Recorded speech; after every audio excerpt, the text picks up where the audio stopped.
So, EXIM Bank, which is Export Import Bank. Okay, so this is also one of the very important financial institution in order to uh, promote the economic development. Okay, this bank has been established with the main purpose or with the main objective is to um, main objective is to promote the import or say of an foreign trade in our country. Okay, so the export import bank of India is a principal financial institution of an India for coordinating the work of institutions engaged in financing the export and import. Okay, so here this is a principal financial institution which also assists the other financial institutions who also contribute their financial services in order with respect to foreign trades or foreign engagements. Okay, see Exim Bank, which is a wholly owned financial institution of government. So this banks comes under, this is wholly owned by government. Okay, so this is not any private institution. This is the ownership they holds with government. Okay, and it has been established under Export Import Bank of India Act 1981. Okay, it is established in the year January 1st 1982. Okay, and the main purpose what I was mentioning as, financing, facilitating and promoting foreign trade of our country. Okay, the act also empowers the Exim Bank to finance export of consultancy and related services, assets, Indian joint ventures in third countries. So it is not only assists in the foreign trades or financial assistance to the traders who are involved in export and import business. It also assists, it also acts as in consultancy to other financial institutions or say the foreign countries in order to give the advices or services with respect to finances. So it is not only helping our country, even though it is providing their contribution, the bank is contributing its assistance with the other developing countries also, where they are in where if they face any financial necessities in order to import or export the products from India. Okay, so this is the overview. Say simple, Exim Bank is a bank which is established with the purpose of managing or giving support in for the exporters or say for the business individuals or say business organizations established in foreign trade. Okay, so that's how this works. So it is, the main intention is to, okay. Okay, see the organization structure of this bank is it is totally 17 directors who run this the bank. Okay, let's see what is the structure and who are all involved in terms of managing the Exim Bank. We have chairman and managing director, two whole-time directors, and five directors, which is from the government of India, and three directors from the scheduled bank, and four directors from professionals or the experts, and they're all appointed by government of India, and one director from nominated by RBI, and one director nominated by IDBI, and one director nominated by ECGC. So these are the few, like this is the structure. It's simple for you. We need to keep in mind that the bank is run by 17 directors. This is the main management structure. So we have total 17 directors and managing director and chairman director including. So this is how the organizational structure is framed in order to function Exim Bank. Okay, see with respect to branches of Exim Bank, we have there is a head office of Exim Bank at Mumbai. Okay, and it has around 9 branches in different regions of India. It is, okay, they I'll just list down the offices as you can see in slides. Okay, it is first is Ahmedabad. It has its branch Bangalore, Chandigarh, Chennai, Guwahati, Hyderabad, Kolkata, New Delhi, and Pune. This is the domestic offices or domestic branch it has in India, and it also established its branch in overseas also. So you have Abidjan and Adidas Ababa, Dubai, Johannesburg, London, Singapore, Washington, and Yangon. These are the developing countries. That's what I mentioned in the first slide, that these are the EXIM Bank will also extend its services in terms of consultancy and financial services, wherein it also helps the other countries or foreign countries in order to avail financial services or say consultancy services or any advices with respect to the foreign trade with the Indian country. Okay, if any say example now Dubai wants to have or say Singapore wants to have any trade with India, but somewhere it faces issues in terms of finance. It is not really able to cope up with the finance requirements. So then it can approach Exim Bank with respect to the credit in order to import the products from India to Singapore. Okay, so this is how it helps the other countries or other developing banks by establishing itself in different countries. Okay, so this is all about the offices where we have the Exim Bank. Okay, so total 9 domestic offices we have with Exim Bank and 8 in overseas.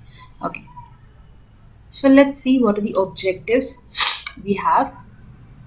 Okay, so first one is to translate national foreign trade policy into concrete action plan. Okay, so the first and foremost important objective of Exim Bank is to, you know, have very stable action plans with respect to foreign trade policies being framed.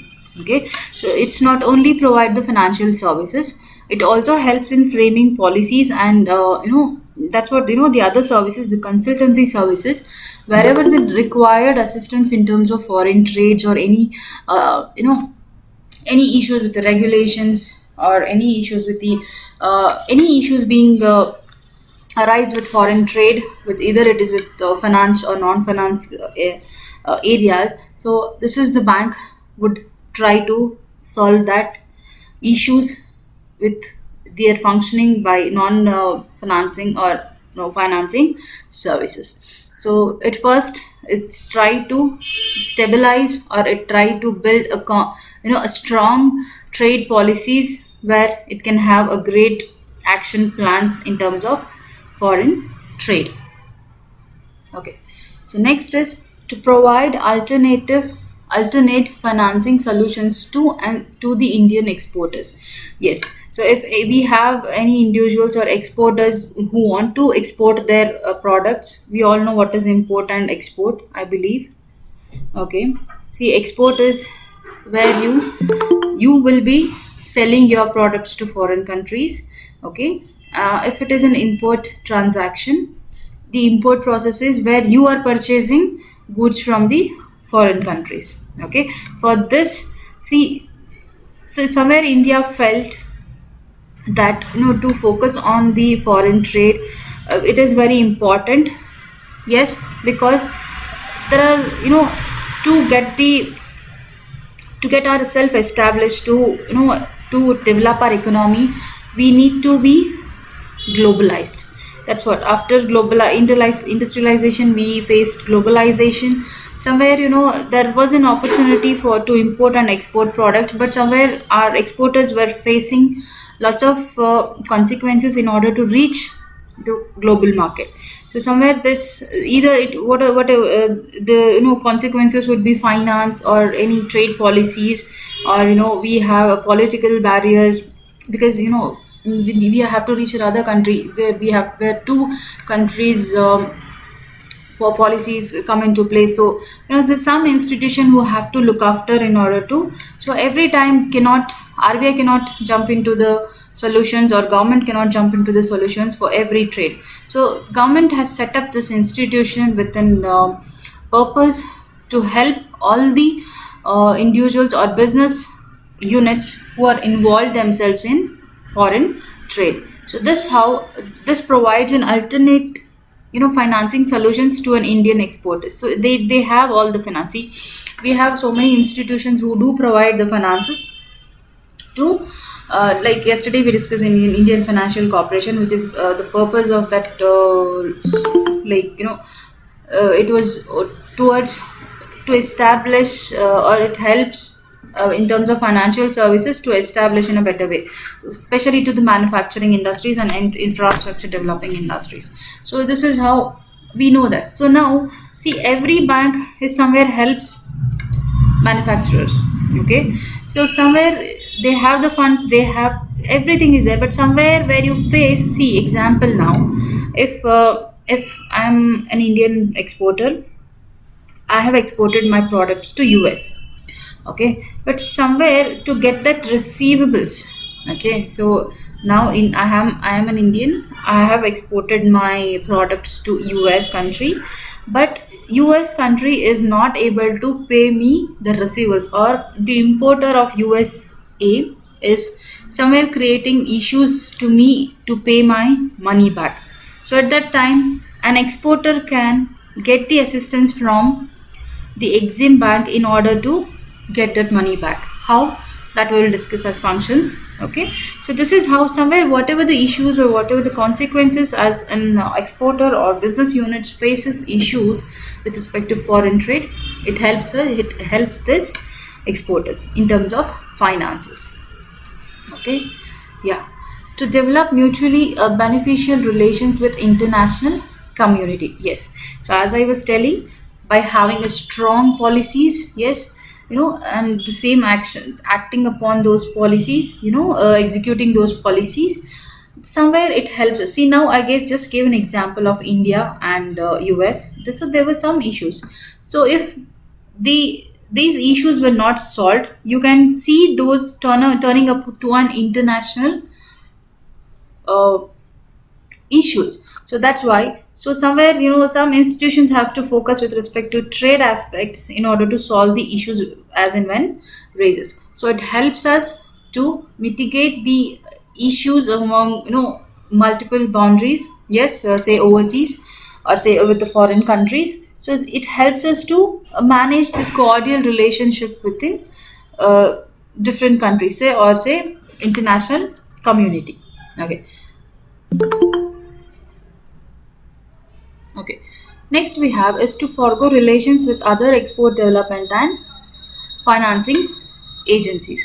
So yes, so even it is now we have different commercial, different financing institutions or agencies. We have different commercial banks. So it's somewhere, it has to maintain that relationship among the Indian financial institutions in order to develop or in order to promote the export activities. So it has to keep, or it has to maintain the relationship, or the, in terms of financial assistance, or in terms of agency services, or say any expertise activity where, with respect to foreign trade, it has to be assisted by EXIM bank in the other financial institutions existing in India. So even it has to forgo the relationships with other export development and financing agencies. So any other institutions who are contributing into an export activities, it has to contribute, and it has to have a good relationship among other agencies and, other financial institutions in order to promote export development. Okay, to be responsive to the problems of Indian exporters. So it is very basic, and the main purpose of Exim Bank. So it has established, and it has to be responsive to problems of Indian exporters as and when we see the problems arising with respect to Indian exporters. Okay, so this was all about. I'll just put a transition for you so that it will not be there.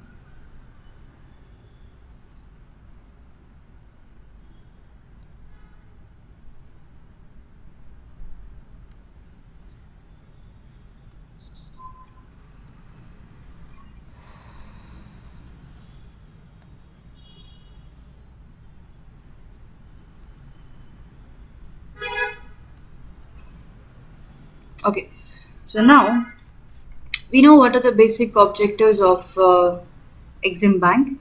So it is the institution or a financial institution has established with the point of with the purpose to help the Indian exporters with respect to financial expertise and or financial services or say agency services, any kind of assistance in research in occupying to adopting the technologies to get the to get it transferred, any kind of foreign exchange or any trades among the different political boundaries. So we this comes in place in terms of multinational community. Okay, so this is what we discussed. So thing is, it has to have a strong policies into an action, and then it has to provide an alternative financing solutions to Indian exporter, and to develop mutual benefit relationship with the international community. It's among the different foreign countries, to forego relationships with other export and development financing agencies which we